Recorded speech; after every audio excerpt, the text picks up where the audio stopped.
উত্তরাধিকার বন্টনের ক্ষেত্রে মৃত ব্যক্তি যদি একমাত্র কন্যা রেখে যান তাহলে কন্যা কি পরিমাণ সম্পদ পাবেন?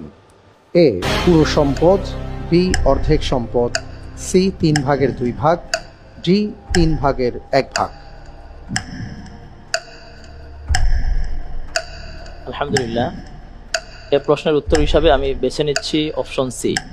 অপশন সি ফ্রিজ করে দেব। জি ইনশাআল্লাহ। ফ্রিজ করা হোক অপশন সি, 3/2।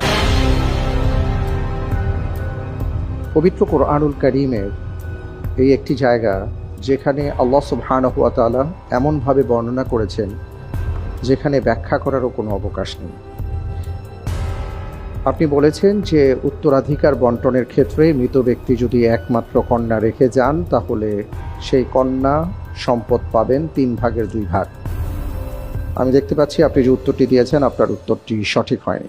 আলহামদুলিল্লাহ।